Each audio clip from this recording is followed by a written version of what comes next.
ಮುಸ್ಲಿಮರ ಜನಸಂಖ್ಯೆ ಸಮಾನವಾಗಿ ಬಂದರೂ ಸಾಕು, ಒಂದು ತಲೆ ಜಾಸ್ತಿ ಆದರೂ ಸಾಕು. ಅವತ್ತು ದೇವಸ್ಥಾನದಲ್ಲಿ ನೀವು ಭಜನೆ ಮಾಡುವಂಗಿಲ್ಲ, ಗಂಟೆ ಬಾರಿಸುವಾಗಿಲ್ಲ, ಬೀದಿಯಲ್ಲಿ ಮೆರವಣಿಗೆ ತೆಗೆದುಕೊಂಡು ಹೋಗುವಾಗಿಲ್ಲ. ಏನ್ ಮಾಡ್ತೀರಿ, ಏನ್ ಕಿತ್ಕೊಳ್ತೀರಿ, ನಾವು ಮಾಡ್ತೇವೆ ಅನ್ನುವಂತ ಈ ದುರಂಕಾರ, ಇದು ಕೇವಲ ಈ ಹುಡುಗಾಟಿಗೆ ಅಂತ ನಾವು ಭಾವಿಸಿದ್ರೆ ನಮ್ಮಂತ ಮುಟ್ಟಾಳ್ರಿಲ್ಲ. 28-29 ಚುನಾವಣೆ ಯಾವ ದಿಕ್ಕಿನಲ್ಲಿ ಸಾಗತ್ತೆ ಅನ್ನೋದಕ್ಕೆ ಇದು ದಿಕ್ಸೂಚಿ ಆಗಲಿದೆ.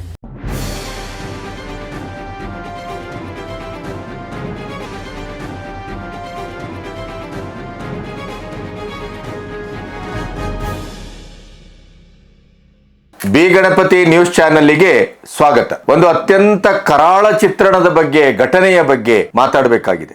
ನೀವು ಕಾಲ್ಕೆರೆದಿ ಜಗಳ ಮಾಡ್ಕೊಂಡು ಬರ್ತೀರಿ ಅಂತ ಆದ್ರೆ ಅಲ್ಲಿಯೂ ನಾವು ಸರ್ವೇ ಜನ ಸುಖಿನೋ ಭವಂತು ಅಂತ ಹೇಳಿ ನಾವು ಪರಮ ಸಹಿಷ್ಣುಗಳು ಅನ್ನುವ ನೆಲೆಯಲ್ಲೋ, ಅಥವಾ ನೀವು ಏನೇ ಮಾಡಿ ನಮ್ಮ ತಲೆ ಮೇಲೆ ಕೂತ್ಕೊಂಡು ಏನು ಬೇಕಾದರೂ ಹೊಲಸನ್ನ ಮೆತ್ತಿ ನಾವು ಕಣ್ಣಿದ್ದು ಕಣ್ಣಿಲ್ಲದೆ ಇದ್ದ ಹಾಗೆ ಕೂತ್ಕೊಳ್ತೇವೆ ಅಂತಲನೋ, ಆ ರೀತಿಯ ಭಾರತ ಇದಲ್ಲ.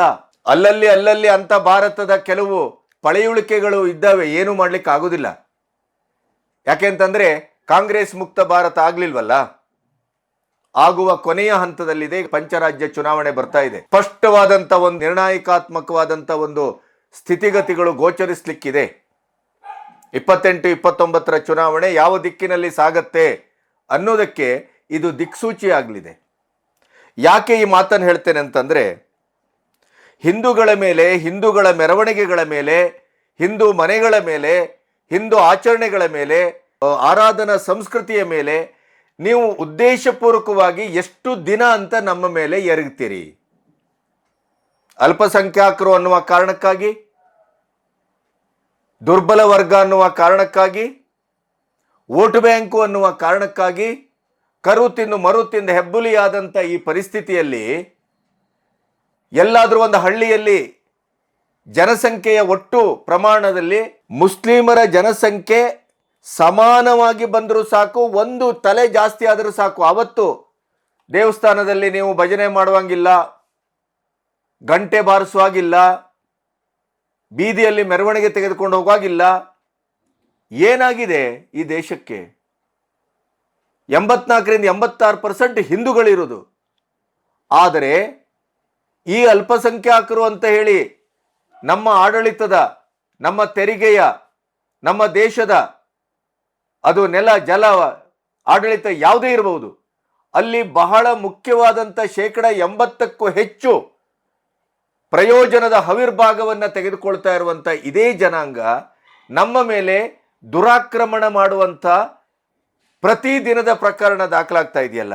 ಫ್ರೆಂಡ್ಶಿಪ್ ಜೆಹಾದ್ ಅಂತೆ, ಲವ್ ಜೆಹಾದ್ ಅಂತೆ, ಲ್ಯಾಂಡ್ ಜೆಹಾದ್ ಅಂತೆ, ತೂತು ಜೆಹಾದ್ ಅಂತೆ, ಯೂರಿನ್ ಜೆಹಾದ್ ಅಂತೆ, ಏನೇನೆಲ್ಲ.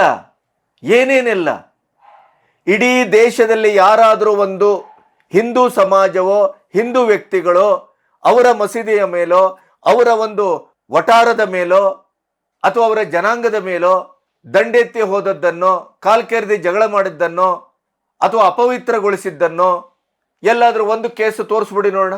ಅಂದ್ರೆ ನಮ್ಮ ಸಹನೆ ನಮ್ಮ ದೌರ್ಬಲ್ಯ, ನಮ್ಮ ತಾಳ್ಮೆ ನಮ್ಮ ದೌರ್ಬಲ್ಯ, ನಮ್ಮಷ್ಟಕ್ಕೆ ನಾವು ಬದುಕ್ತಾವೆ ಅಂತ ನಾವು ಹೊರಟು ಎಲ್ಲರೂ ಸುಖವಾಗಿರ್ಲಿ, ದೇಶ ಸಮೃದ್ಧವಾಗಿರ್ಲಿ ಅಂತ ಆಶಿಸುವ ಆಶಯ ನಮ್ಮದು ದೌರ್ಬಲ್ಯ.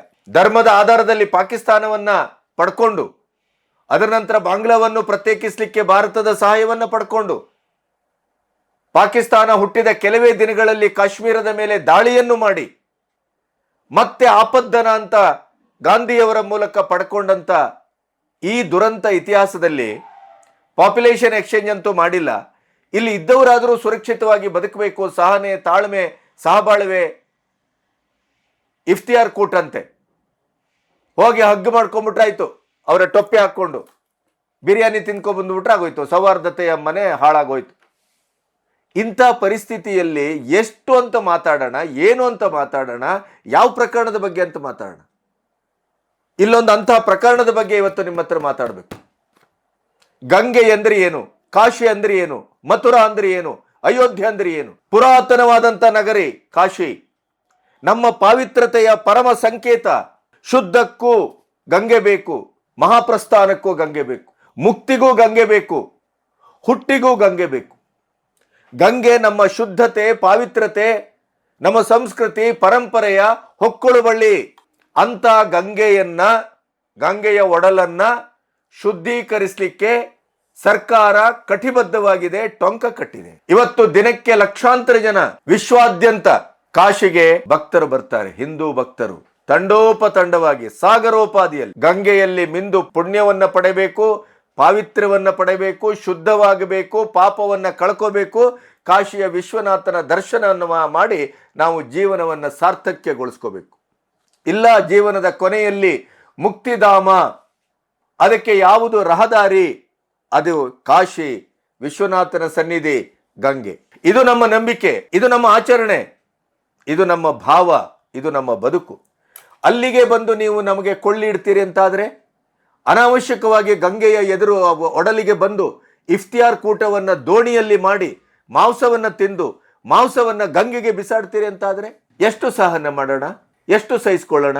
ನೀವೇ ಬರ್ತೀರಿ ದೇವಸ್ಥಾನಕ್ಕೆ ಕಲ್ಲೊಡಿತೀರಿ, ನೀವೇ ಬರ್ತೀರಿ ಮೆರವಣಿಗೆ ಮೇಲೆ ತೂ ಮಾಡ್ತೀರಿ, ನೀವೇ ಬರ್ತೀರಿ ಮೆರವಣಿಗೆ ಮೇಲೆ ಕಲ್ಲು ಹೊಡಿತೀರಿ.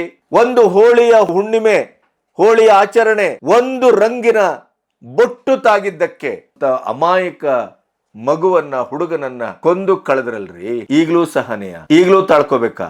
ಅವರು ಮಾಡುವ ಎಲ್ಲಾ ಚಟುವಟಿಕೆಗಳು ಕ್ಷಮ್ಯ. ನಾವು ಅದರ ವಿರುದ್ಧ ತಿರುಗಿ ಬಿದ್ದರೆ ಕೋಮು ಪ್ರಚೋದನೆ, ಕೋಮು ಗಲಭೆ, ಕೋಮುವಾದಿಗಳು. ಆದರೆ ಈ ದೇಶದಲ್ಲಿ ಹಿಂದಿನ ಆಡಳಿತವೋ ಹಿಂದಿನ ಪರಿಕ್ರಮವೋ ಇವತ್ತು ಇಲ್ಲ ಅನ್ನೋದು ಬಹಳ ಸಂತೋಷದ ವಿಚಾರ. ಕರ್ನಾಟಕ ಅಥವಾ ತೆಲಂಗಾಣ ಸೇರಿ ಭಾರತದಲ್ಲಿರುವಂಥ ಇಂಡಿ ಕೂಟದ ಕೆಲವು ಆಡಳಿತಗಳಿದೆಯಲ್ಲ, ಕಾಂಗ್ರೆಸ್ ಇಂದು ಮತ್ತು ಬೇರೆ ಬೇರೆ ಪಶ್ಚಿಮ ಬಂಗಾಳ, ತಮಿಳುನಾಡು, ಕೇರಳ ಇಂಥಲ್ಲೆಲ್ಲ ನಡೀತದೆ. ಆದರೆ ಇಲ್ಲಿ ಆದ ಘಟನೆ, ಇಫ್ತಿಯಾರ್ ಕೂಟದ ಹೆಸರಿನಲ್ಲಿ ಪುಂಡು ಪೋಖರಿಗಳು, ಮುಸ್ಲಿಂ ಹುಡುಗರು ಗಂಗಾ ನದಿಯಲ್ಲಿ ದೊಡ್ಡ ದೋಣಿಯನ್ನ ಬುಕ್ ಮಾಡಿ ಅದರಲ್ಲಿ ಇಫ್ತಿಯಾರ್ ಕೂಟ ಮಾಡಿ, ಅಲ್ಲಿ ಒಂದು ಸರಿಯಾದ ರೀತಿಯಲ್ಲಿ ನಮ್ಮ ಪಾವಿತ್ರತೆಗೆ ಭಂಗ ಬರದೇ ಇದ್ದ ರೀತಿಯಲ್ಲಿ ಶಾಕಾರದ ಊಟ ಆಸರೆಯನ್ನ ಇಟ್ಕೊಂಡು ನೀವು ಗಂಗಾ ತಟದಲ್ಲಿ ಅಥವಾ ಗಂಗೆಯ ಒಡಲಲ್ಲಿ ದೋಣಿಯಲ್ಲಿ ವಿಹಾರ ಮಾಡಿ ತಿಂದುಂಡು ಅದರ ಎಲ್ಲ ಗಾರ್ಬೇಜ್ ಅನ್ನು ತಂದು ಸುರಕ್ಷಿತವಾಗಿ ಬೇರೆ ಕಡೆ ಹಾಕಿದ್ದಿದ್ರೆ ಬಹುಶಃ ಇಂಥ ಒಂದು ಘೋರ ಘಟನೆ ದಾಖಲಾಗ್ತಿರ್ಲಿಲ್ಲ. ಆದರೆ ಇವರು ಮಾಡಿದ ಹಲ್ಕಟ್ಗಿರಿ ಏನು, ಪಟಿಂಗತನ ಏನು? ಉದ್ದೇಶಪೂರ್ವಕವಾಗಿ ನಮ್ಮ ಶ್ರದ್ಧಾ ಕೇಂದ್ರಗಳು, ನಮ್ಮ ಭಕ್ತಿಯ ನೆಲೆಗಳು, ನಮ್ಮ ನಂಬಿಕೆಯ ನೆಲೆಗಳು, ನದಿ, ಕೊಳ್ಳ, ದೇವಸ್ಥಾನ ಉದ್ದೇಶಪೂರ್ವಕವಾಗಿ ಹಿಂದಿನ ಮುಸಲ್ಮಾನ್ ದೊರೆಗಳು ಮಾಡಿದಾಗೆ ಹೋಗಿ ಹೋಗಿ ನಮಗೆ ತಾಂಟುದು. ನಮ್ಮ ಹೆಣ್ಮಕ್ಳನ್ನ ಎತ್ಕೊಂಡು ಹೋಗ್ತೀರಿ, ನಮ್ಮ ಸಂಸ್ಕೃತಿ ಮೇಲೆ ಅತ್ಯಾಚಾರ ಮಾಡ್ತೀರಿ, ನಮ್ಮ ದೇವಸ್ಥಾನಕ್ಕೆ ಅನಾಚಾರ ಮಾಡ್ತೀರಿ. ಈಗ ಗಂಗೆಯವರೆಗೆ ಬಂದು ನಿಂತಿದೆ. ಈ ಎಲ್ಲ ಘಟನೆಗಳ ಹಿಂದೆ ಏನಿದೆ, ಯಾರು, ಈ ಘಟನೆಯ ಪರಿಣಾಮ ಏನಾಯಿತು, ಈ ಪುಂಡು ಪೋಖರಿಗಳಿಗೆ ಗೊತ್ತಿಲ್ಲ. ನಾವು ಮಾಡಿದ್ದು ಕರ್ನಾಟಕದಲ್ಲಲ್ಲ, ಕಾವೇರಿಯಲ್ಲಲ್ಲ, ತೆಲಂಗಾಣದಲ್ಲಲ್ಲ, ಉತ್ತರ ಪ್ರದೇಶದ ಯೋಗಿ ಆದಿತ್ಯನಾಥರ ಅಧಿಕಾರದಲ್ಲಿರುವಂಥ ವಾರಣಾಸಿಯಲ್ಲಿ ಗಂಗೆಯ ಒಡಲಲ್ಲಿ ಅನ್ನೋದನ್ನ ಇವರು ಮರೆತರು. ಅದರ ಪರಿಣಾಮ ಇವತ್ತು ಏನಾಗಿದೆ ಗೊತ್ತಾ? ಅದರ ಎಲ್ಲ ವಿವರಗಳನ್ನು ನಿಮ್ಮೊಟ್ಟಿಗೆ ಹಂಚ್ಕೋಬೇಕು. ಇಲ್ಲಿಯವರೆಗೆ ನನ್ನ ಚಾನೆಲ್ ಅನ್ನು ಸಬ್ಸ್ಕ್ರೈಬ್ ಮಾಡದೇ ಇದ್ರೆ ಸಬ್ಸ್ಕ್ರೈಬ್ ಮಾಡಿ. ಸ್ವತಂತ್ರ ಪತ್ರಿಕೋದ್ಯಮಕ್ಕೆ ಬೆಂಗಾವಲಾಗಿ. ನೋಡಿ, ಒಂದು ವಾರ 10 ದಿನದ ಹಿಂದೆ ನಡೆದ ಘಟನೆ, ಇಫ್ತಿಯಾರ್ ಕೂಟ, ರಂಜಾನ್ ಹಬ್ಬ, ಶಾಂತಿಯ ಸಂಕೇತ, ಸಹಬಾಳ್ವೆಯ ಸಂಕೇತ.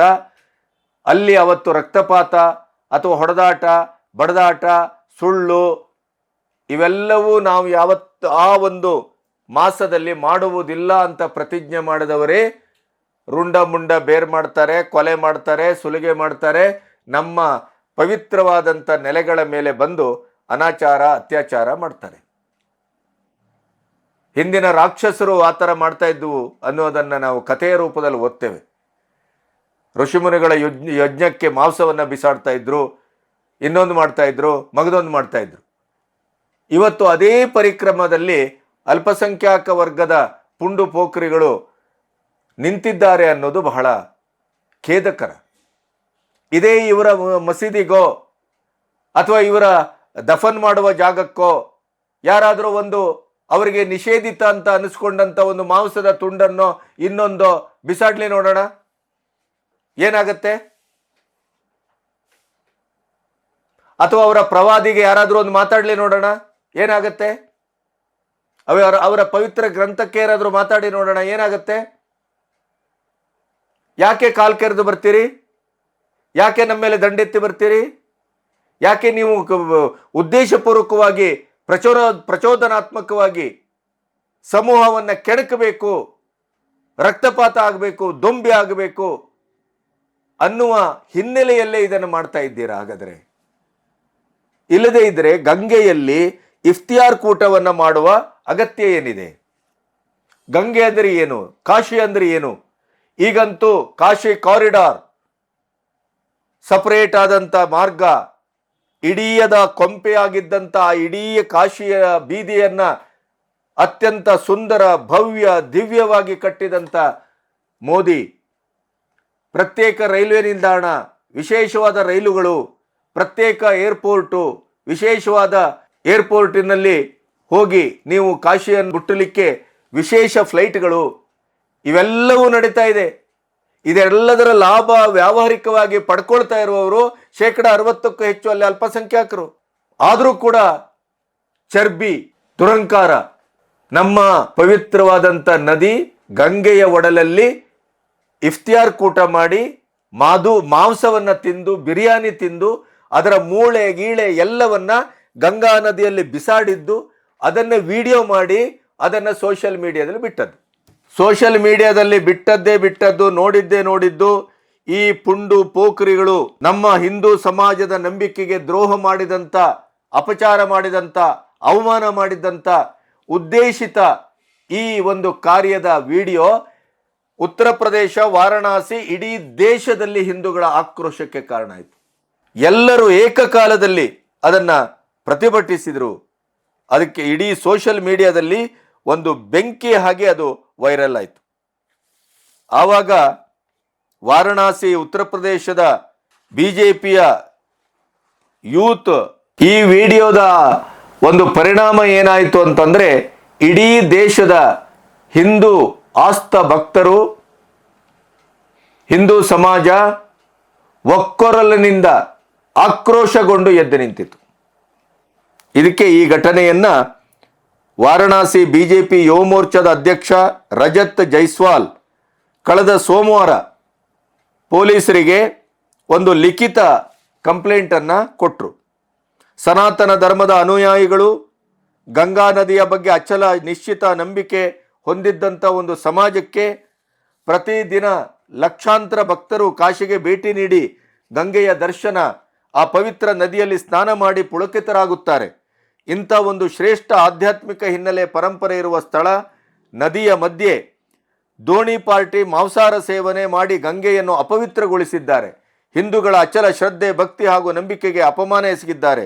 ಇದೊಂದು ಅನುಚಿತ ಮತ್ತು ಉದ್ದೇಶಿತ ಪೂರ್ವ ಚಟುವಟಿಕೆ, ಹಿಂದೂಗಳ ಭಾವನೆಗೆ ಧಕ್ಕೆ ತರುವಂಥ ವ್ಯವಸ್ಥಿತ ಪಿತೂರಿ ಅಂತ ಅವರು ಕಂಪ್ಲೇಂಟನ್ನು ಕೊಟ್ಟರು.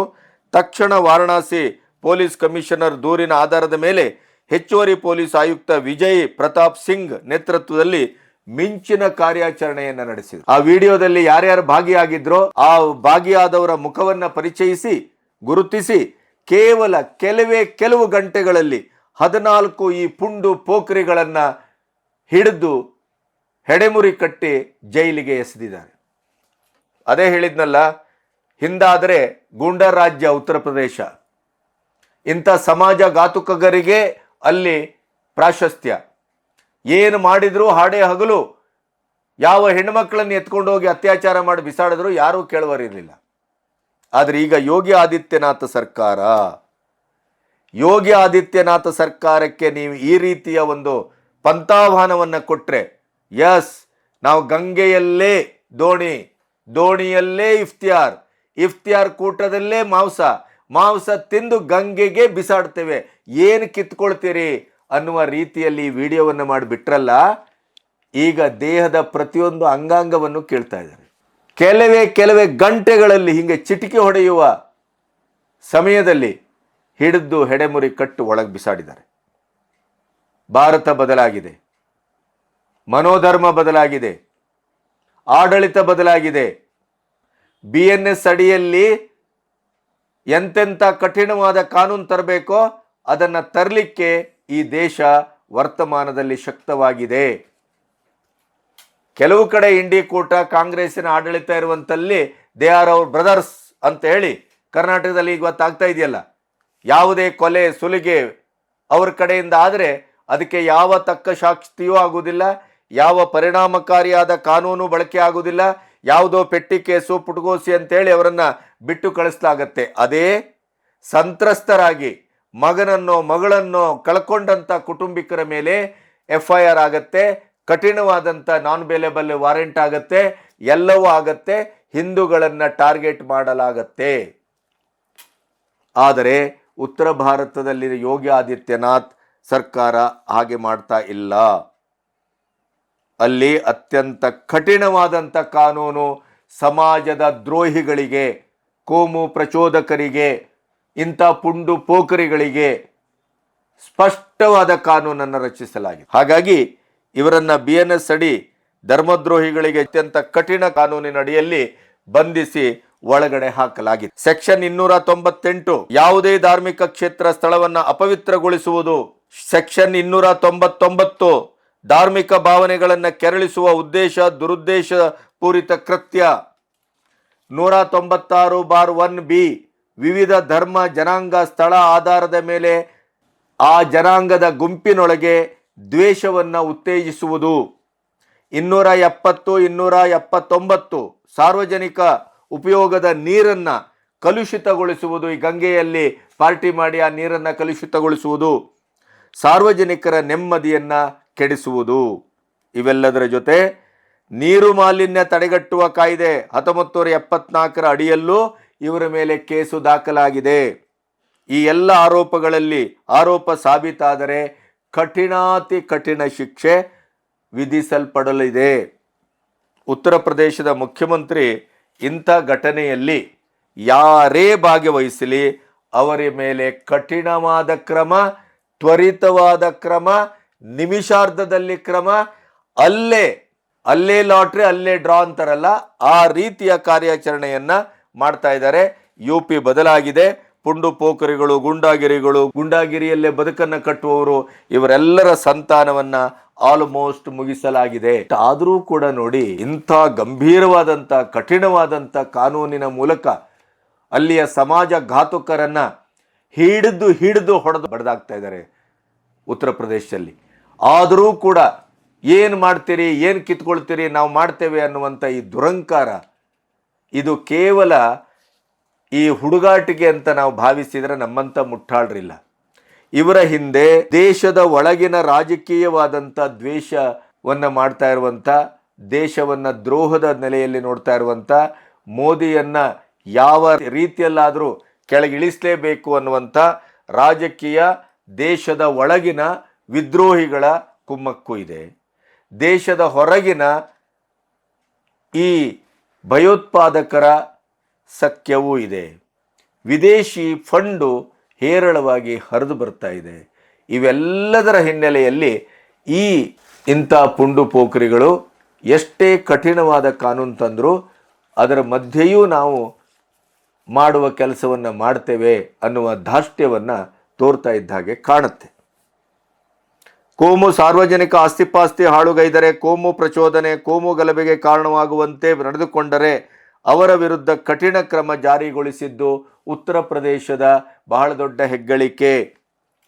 ಮತ್ತೆ ಉತ್ತರ ಪ್ರದೇಶದಲ್ಲಿ ನೀವು ಸಮಾಜಘಾತುಕವಾಗಿ ಯಾವುದೇ ವರ್ಗದ, ಅದು ಹಿಂದೂಗಳಿರಲಿ, ಮುಸ್ಲಿಮರಿರಲಿ, ಕ್ರಿಶ್ಚಿಯನ್ರಿರಲಿ, ಇನ್ಯಾರೇ ಇರಲಿ, ಸಮಾಜಕ್ಕೆ ವಿರೋಧವಾಗುವ, ಸಮಾಜಘಾತುಕವಾಗುವ, ಸಮಾಜದಲ್ಲಿ ಪ್ರಕ್ಷುಬ್ಧತೆಯನ್ನು ಹುಟ್ಟುಹಾಕುವ, ದಂಗೆ ಎಬ್ಬಿಸುವ ಕಾರ್ಯಚಟುವಟಿಕೆಯಲ್ಲಿ ತೊಡಗಿದರೆ ಅವರ ಅಕ್ರಮ ಆಸ್ತಿಯನ್ನು ನಿಮಿಷಾರ್ಧದಲ್ಲಿ ನೆಲಸಮಗೊಳಿಸಲಾಗುವುದು.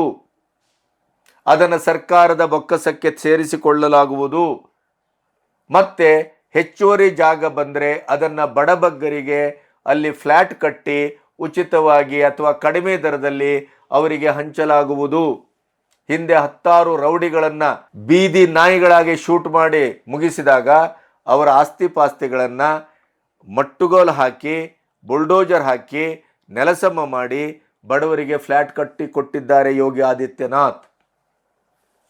ಹಾಗಾಗಿನೇ ಯೋಗಿ ಆದಿತ್ಯನಾಥ್ ಅವರ ಬಗ್ಗೆ ಮೊನ್ನೆ ಬಂದಂಥ ಸಮೀಕ್ಷೆ ಮುಂದಿನ ಸಾರಿ ನ ಭೂತು ನ ಭವಿಷ್ಯತಿ ಅನ್ನುವ ರೀತಿಯಲ್ಲಿ ಚಾರಿತ್ರಿಕವಾದಂಥ ವಿಜಯವನ್ನ ಯೋಗಿ ಆದಿತ್ಯನಾಥ್ ಪಡೆತಾರೆ ಅನ್ನೋದು 2 ದಿನದ ಹಿಂದೆ ಬಂದಂಥ ಸಮೀಕ್ಷೆ. ಜನಮನವನ್ನು ಆ ರೀತಿಯಲ್ಲಿ ಅವರು ಗೆದ್ದಿದ್ದಾರೆ. ಇನ್ಕ್ಲೂಡಿಂಗ್ ಅಲ್ಪಸಂಖ್ಯಾತ ಬುದ್ಧಿ ಇದ್ದಂಥ, ವಿವೇಚನೆ ಇದ್ದಂಥ, ಈ ದೇಶದ ಸಂಸ್ಕೃತಿ ಬಗ್ಗೆ ಗೌರವ ಇದ್ದಂಥ ಒಂದು ಪಾಲು, ಒಂದು ಪಂಗಡ, ಒಂದು ವರ್ಗ ಇದೆಯಲ್ಲ ಅಲ್ಲಿ, ಅವರು ಯೋಗಿ ಆದಿತ್ಯನಾಥರನ್ನ ಬಹಳಷ್ಟು ಇಷ್ಟಪಡ್ತಾ ಇದ್ದಾರೆ. ಕಾಶಿ, ಮಥುರಾ, ಅಯೋಧ್ಯೆಯಂಥ ಧಾರ್ಮಿಕ ಸ್ಥಳಗಳ ಸಂರಕ್ಷಣೆಗೆ ಹಾನಿ ಮಾಡುವ ಯಾರೇ ಆದರೂ ಅವರ ವಿರುದ್ಧ ಕಠಿಣಾತಿ ಕಠಿಣ ಕ್ರಮವನ್ನು ತೆಗೆದುಕೊಳ್ಳುವ ರೀತಿಯಲ್ಲಿ BNS ಅಡಿಯಲ್ಲೇ ಹೊಸ ಕಾನೂನನ್ನು ಕೂಡ ಯೋಗಿ ಆದಿತ್ಯನಾಥ್ ತಂದಿದ್ದಾರೆ. ಬುಲ್ಡೋಜರ್ ನ್ಯಾಯ, ಅದರ ಬಗ್ಗೆ ನಾನು ಹೇಳಲೇಬೇಕಾಗಿಲ್ಲ. ಮತ್ತು ಸಮಾಜಘಾತುಕ ಶಕ್ತಿಗಳ ಬಗ್ಗೆ ಶೂನ್ಯ ಸಹಿಷ್ಣುತೆ, ಜೀರೋ ಟಾಲರೆನ್ಸ್, ಯಾವ ಕಾರಣಕ್ಕೂ ಅವರನ್ನು ಸಹಿಸುವ ಪ್ರಶ್ನೆ ಇಲ್ಲ. ಗಂಗಾ ನದಿಯಲ್ಲಿ ಬಿರಿಯಾನಿ ತಿಂದು ಮಜಾ ಮಾಡಿದವರನ್ನ ಕಠಿಣಾತಿ ಕಠಿಣ ಕಾಯ್ದೆ ಮತ್ತು ಸೆಕ್ಷನ್ ಪ್ರಕಾರ ಬಂಧಿಸಲಾಗಿದೆ. ಅವರ ವಿಚಾರಣೆ ನಡೀತಾ ಇದೆ. ಆಮೇಲೆ ಪೊಲೀಸರ ಮೇಲೆ ಹಲ್ಲೆಗೆ ಯತ್ನಿಸಿದವರ ಒಂದು ಕಾಲಿಗೆ ಯಾವುದೇ ಸಮಯದಲ್ಲೂ ಗುಂಡು ಹಾಕುವಂಥ ಆಪರೇಷನ್ ಲಂಗಡ ಕೂಡ ಅಲ್ಲಿ ಜಾರಿಯಲ್ಲಿದೆ. ಹಾಗಾಗಿ ನಮ್ಮ ಆಶಯ ಏನು ಅಥವಾ ಸಂತೋಷ ಏನು ಅಂತಂದರೆ, ಕನಿಷ್ಠ ಪಕ್ಷ ಈ 12 ವರ್ಷದಲ್ಲಿ ಮೋದಿಯವರ ಆಡಳಿತದಲ್ಲಿ ಬಹುತೇಕ ರಾಜ್ಯಗಳು BJPಯ ಕೈಯಲ್ಲಿದೆ. ಯೋಗಿ ಆದಿತ್ಯನಾಥ್ ರೂಪಿಸಿದ ಕಾನೂನನ್ನೇ ದೆಹಲಿಯಿಂದ ಹಿಡಿದು, ಅಸ್ಸಾಮಿಂದ ಹಿಡಿದು, ಮಧ್ಯಪ್ರದೇಶದಿಂದ ಹಿಡಿದು, ಬಿಹಾರದಿಂದ ಹಿಡಿದು ಪ್ರತಿ ಕಡೆ ಅದನ್ನು ಚಲಾವಣೆಗೆ ತರಲಾಗ್ತಾ ಇದೆ. ಅವರನ್ನು ಮಟ್ಟ ಹಾಕಲಾಗ್ತಾ ಇದೆ. ನುಸುಳುಕೋರರನ್ನು ಒದ್ದೋಡಿಸಲಾಗ್ತಾ ಇದೆ. ಭಾರತ ಶುದ್ಧೀಕರಣಗೊಳ್ತಾ ಇದೆ. ಭಾರತ ಮೂಲ ಸಂಸ್ಕೃತಿಯತ್ತ ಮತ್ತೆ ಹಿಂತಿರುಗಿ ನಡೆದಿದೆ. ಅಭಿವೃದ್ಧಿಯಲ್ಲಿ ಬೆಳಕಿನ ವೇಗದಷ್ಟು ಭಾರತ ವಿಶ್ವದಲ್ಲೇ ಮುನ್ನಡೆತಾ ಇದೆ.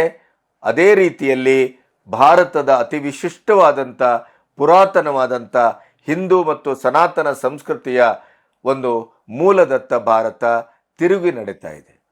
ಇದೆರಡೂ ಕೂಡ ಒಂದು ಬಲಿಷ್ಠ ಭಾರತದ, ವರ್ತಮಾನ ಭಾರತದ, ಮೋದಿ ಭಾರತದ ಲಾಕ್ಷಣಿಕ ಸ್ವರೂಪ ಅಂತ ಭಾವಿಸ್ತೇನೆ. ಇವತ್ತು ಗಂಗಾ ನದಿ, ನಾಳೆ ಕಾವೇರಿ, ನಾಡಿದ್ದು ಶರಾವತಿ, ಈ ಥರ ನಮ್ಮ ನದಿಗಳೆಲ್ಲವೂ ನಮಗೆ ಪವಿತ್ರವೇ. ನದಿಗಳೆಲ್ಲವೂ ನಮ್ಮ ನಾಗರಿಕತೆಯ ತಾಯಿ. ಈ ತಾಯಿಯ ಗರ್ಭವನ್ನೇ ಸೀಳಿ ಅಲ್ಲಿ ಮಜಾ ಉಡಾಯಿಸಲಿಕ್ಕೆ ಯಾರೇ ಹೊರಟರು ಅವರನ್ನು ಸಹಿಸುವ ಪ್ರಶ್ನೆ ಇಲ್ಲವೇ ಇಲ್ಲ. ಅದಕ್ಕೆ ಗಂಗಾ ನದಿಯ ಈ ದೋಣಿ ಇಫ್ತಿಯಾರ್ ಕೂಟದ ಮಜಾ ಮಾಡಿದವರ ವಿರುದ್ಧ ಇವತ್ತು ಕಠಿಣವಾದಂಥ ಶಿಕ್ಷೆಯನ್ನು ವಾರಣಾಸಿ ಪೊಲೀಸರು, ಉತ್ತರ ಪ್ರದೇಶದ ಸರ್ಕಾರ ಕೈಗೊಂಡಿದೆ ಅನ್ನೋದನ್ನು ನಿಮಗೆ ಹೇಳುವ ಉದ್ದೇಶ ಇಷ್ಟೇ. ಈ ದೇಶದಲ್ಲಿ ಯಾರೇ ಇಂಥ ಒಂದು ದರಿದ್ರ ಕೆಲಸವನ್ನು ಮಾಡಲಿಕ್ಕೆ ಮುಂದಾದರೆ ಅವರಿಗೆ ತಕ್ಕ ಶಿಕ್ಷೆ ಕಾದಿದೆ. ಹಿಂದಿನಾಗೆ ಇಲ್ಲ. ಇದು UPA ಸರ್ಕಾರದ ಭಾರತ ಅಲ್ಲ. ಇದು ಕಾಂಗ್ರೆಸ್ ಸರ್ಕಾರದ ಭಾರತ ಅಲ್ಲ. ಇದು ಮೋದಿ ಭಾರತ. ಇದು ಯೋಗಿ ಭಾರತ. ಇದು ಬದಲಾದ ಭಾರತ. ಇದು ಶಕ್ತಿಯುತವಾಗಿ ಬೆಳೀತಾ ಇರುವಂಥ ಭಾರತ. ಆ ಭಾರತದಲ್ಲಿ ಬದುಕಬೇಕು ಅಂತಾದರೆ ಸಹಿಷ್ಣುತೆ, ಸಹಬಾಳ್ವೆ, ಸರ್ವೇ ಜನ ಸುಖಿನೋ ಭವಂತು ಅನ್ನುವ ರೀತಿಯಲ್ಲಿ ಬದುಕಿ. ಇಲ್ಲದೇ ಇದ್ದರೆ ಸುಪ್ರೀಂ ಕೋರ್ಟೇ ಈಗ ಆರ್ಡರ್ ಮಾಡಿದೆ, ಕಾಮನ್ ಸಿವಿಲ್ ಕೋಡ್ ತರಲಿಕ್ಕೆ ಇದು ಸಕಾಲ. ವಕ್ಫಿನ ಸೊಂಟ ಮುರಿದಾಗಿದೆ. ತ್ರಿಬಲ್ ತಲಾಖನ್ನು ಆಗಲೇ ನಿಷೇಧಿಸಿ ಆಗಿದೆ. ಒಂದೊಂದಾಗಿ ಧಾರ್ಮಿಕ ಶರಿಯಾ ಕಾನೂನನ್ನು ಬಳಸಿ ಇಡೀ ದೇಶದಲ್ಲಿ ಉತ್ಪಾತವನ್ನು, ಪ್ರತ್ಯೇಕತೆಯನ್ನು, ನಮ್ಮ ಧಾರ್ಮಿಕತೆ ಅನ್ನುವ ನೆಲೆಯಲ್ಲಿ ಇಲ್ಲಿವರೆಗೆ ಬದುಕಿದ್ದಾಯಿತು. ಇನ್ನು ಮುಂದೆ ಆಗೋದಿಲ್ಲ.